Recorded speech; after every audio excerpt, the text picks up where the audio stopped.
4 साल का संघर्ष, 100 से ज़्यादा कट्स, नाम तक बदलना पड़ा और जब आखिरकार फिल्म रिलीज हुई तो सिर्फ 2 दिन में ही हटा दी गई। आखिरकार सतलुज के साथ ऐसा क्या है कि विवाद उसका पीछा ही नहीं छोड़ रहे। पूरे मामले में सबसे पहला बयान G5 का आया। OTT प्लेटफॉर्म ने उन सभी दर्शकों का धन्यवाद किया जिन्होंने फिल्म को देखा, सब्सक्राइब किया और उसका समर्थन किया। G5 ने कहा कि रिलीज के बाद सतलुज को जबरदस्त प्यार मिला और प्लेटफॉर्म फिल्म और उसके रचनात्मक विजन के साथ मजबूती से खड़ा है। और इसके बाद G5 की सबसे अहम लाइन आई, अगले आदेश तक सतलुज भारत में उपलब्ध नहीं होगी। हालांकि फिल्म को जल्द से जल्द दोबारा उपलब्ध कराने के लिए सभी उचित विकल्पों पर काम किया जा रहा है। फिल्म के OTT से हटने के बाद लीड एक्टर दिलजीत दोसांझ का भी रिएक्शन सामने आया। दिलजीत ने सोशल मीडिया प्लेटफॉर्म X पर लिखा, अब यह फिल्म रुकने वाली नहीं है और खालरा साहब की आवाज़ को कोई दबा नहीं सकता। इस मसले पर दिलजीत का ये छोटा सा संदेश काफ़ी कुछ कह गया। पूर्व क्रिकेटर और राज्यसभा सांसद हरभजन सिंह ने भी OTT से फिल्म को हटाए जाने पर चिंता जताई।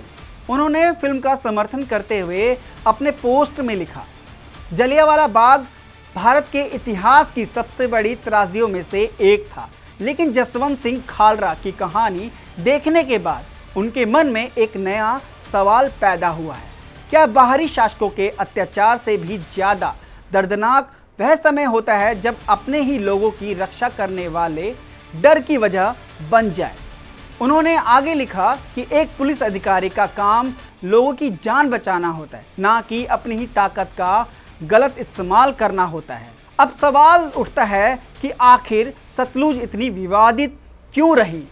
इसके लिए करीब 4 साल पीछे जाना होगा। साल 2022 में सेंसर बोर्ड के सामने इसकी पहली स्क्रीनिंग हुई, जहां पहले 22 और बाद में 100 से ज़्यादा कट्स लगाए गए। फिल्म का नाम पंजाब 95 से बदलकर सतलुज करना पड़ा। फरवरी 2025 में इसकी अंतर्राष्ट्रीय रिलीज का भी ऐलान हुआ और इसका टीजर भी जारी किया गया, लेकिन रिलीज टल गई।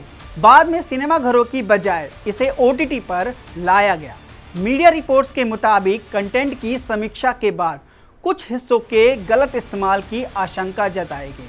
इसके बाद फिल्म को प्लेटफॉर्म से हटा दिया गया। वहीं फिल्म सतलुज की कहानी की बात करें तो ये film social worker Jaswant Singh Khalra के जीवन से प्रेरित है।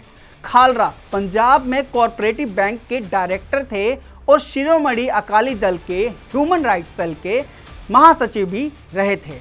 बतौर सोशल वर्कर खालरा ने दावा किया था कि जून 1984 से दिसंबर 1994 के बीच पंजाब के हजारों सिख युवाओं को कथित फर्जी एनकाउंटर और अवैध हिरासत के बाद लापता कर दिया गया। उन्होंने कई शमशान घाटों का रिकॉर्ड जुटाकर आरोप लगाया कि करीब 2000 शवों का पुलिस ने लावारिस बताकर अंतिम संस्कार कर दिया या उन शवों को नदी या नहरों में फेंक दिया। इसके बाद साल 1995 में खालरा खुद लापता हो गए। मामला सुप्रीम कोर्ट तक पहुंचा। CBI जांच हुई। जांच रिपोर्ट्स आने के बाद कई पुलिस अधिकारियों के खिलाफ कार्रवाई हुई। दिसंबर 2024 तक दर्ज 70 में से 58 मामलों में कोर्ट पुलिस कर्मियों को दोषी ठहरा चुका है। ऐसे में मामला यहीं से समझ आता है कि सतलुज सिर्फ एक फिल्म नहीं, बल्कि भारत के बेहद संवेदनशील दौर को छू जाने वाली कहानी है।